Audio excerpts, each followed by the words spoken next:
За энэ өдрийн мэндийг хүргэе найзуудаа. Өмнөх хичээлээр үргэлжлүүлээ. Бид нар selection командын тухай үзэж байгаа. За өмнөх хичээл дээр бид нар Mars гарагийг geometry selection командын тусламжтайгаар тайрч авсан. За энэ тэр ажилласан файлаа энд нээж байна. За ер нь бол энэ ажлын төгсгөлд бид нар зургийн зохиомж хийх ёстой. Тэрийг энд үзүүлж байна.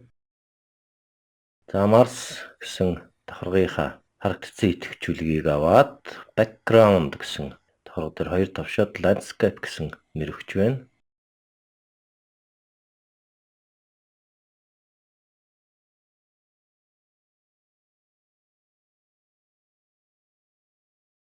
За тэгэхээр бид нар quick selection tool буюу биерээр будах байдлаар selection хийдэг командыг сонголоо. За тэр context sensitive зурваснаас хамгийн ихний icon-ыг сонгоод, командыг сонгоод, бирнийхээ хэмжээг 100-аар тавиад, за ингээд маусныхаа сумыг харахад дундаа нэмэхтэй дугуй бирний багс хэмжээ гарч ирсэн байна. За тэгээд selection хийх газраа тавшаад чирээ явчихна.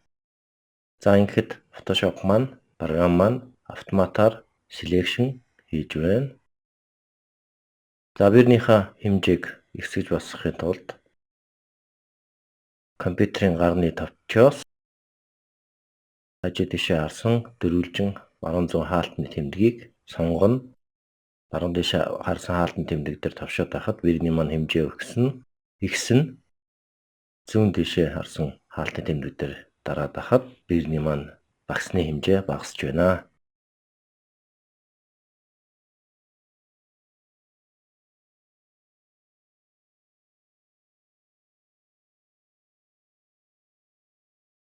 За энд Photoshop маань зарим уулын хэсгийг орхигдуулсан байна. Selection хийгээгүй байна.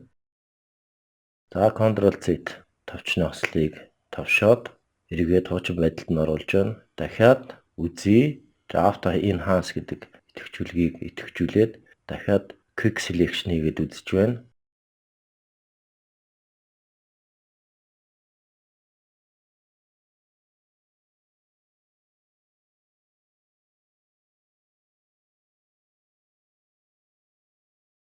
За томруулаад харахад дахиад нөгөө хэсэг маань selection хийгдээгүй байна.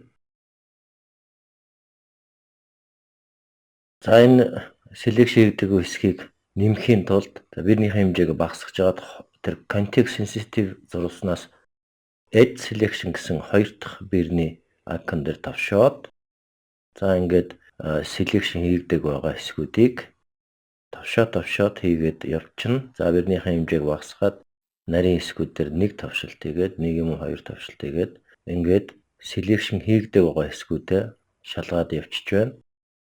За хасыг үл илүү орцсон тусгай зурааснуудыг хасыг бол 3 дахь командыг сонгож байна. За буцаагаад add selection гэсэн командыг сонгоод жижиг selection-гийн хэсэгт ороогүй байгаа хэсгүүдийг нэмээд хасаад явж байна.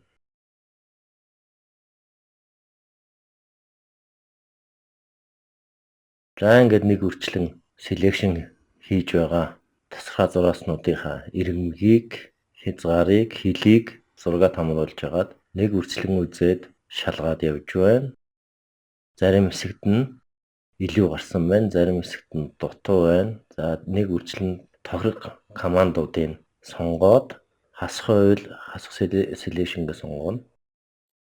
За иймэрхүү байдлаар quick selection функцийг ажилуулад цааш нь өргөжлүүлээд уулыг бүхэлд нь selection хийж болж байна.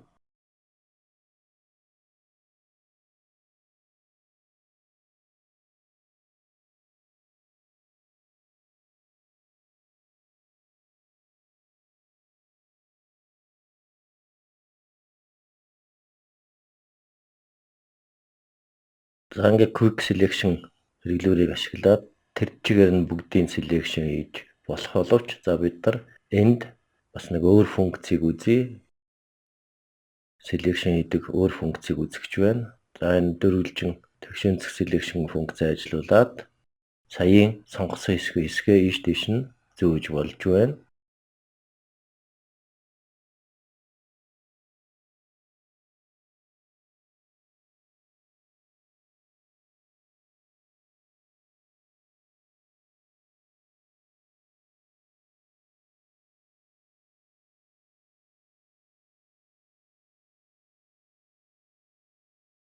За энд тэр дээр context sensitive зурвас дээр болохоор add to selection гэсэн бас команд байж байна.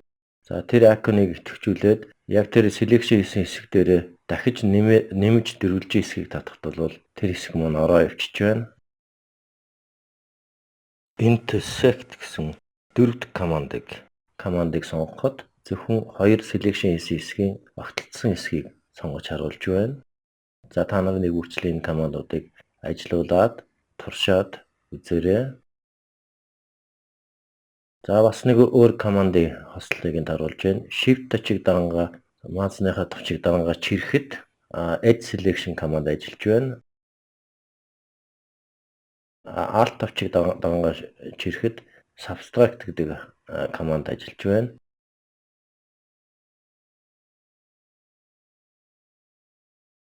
Shift Alt товчиг зэрэг дарангаа чирэхэд бол хоёр selection хийсэн хэсгийн маань огтлцсон хэсэг маань одоо сонгогдож байна.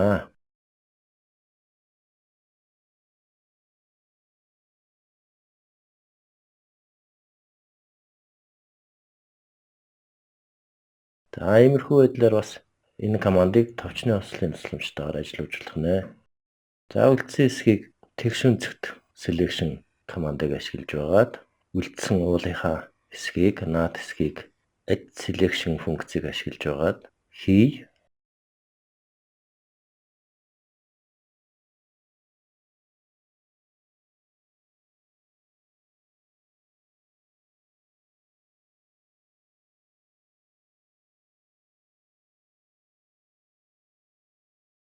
За яг тэр зүүн захын уулны ирэмгийн доотлол хэсгээр add selection гэсэн тэгшүүн зэгт командыг ажиллуулахад за бүгдээрээ selection болж байна. За тэгээд уулны ирэмгүүд маань зарим нь орсон байна, зарим нь ороогүй байгааг нэг үрчлэн томруулаад шалгаад үзье.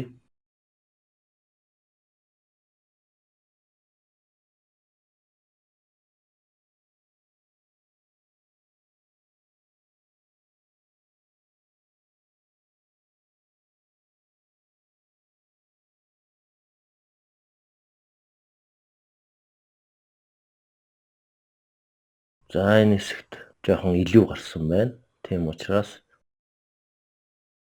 хасах вирний quick selection ажиллуулж зарим нь хасж өглөө.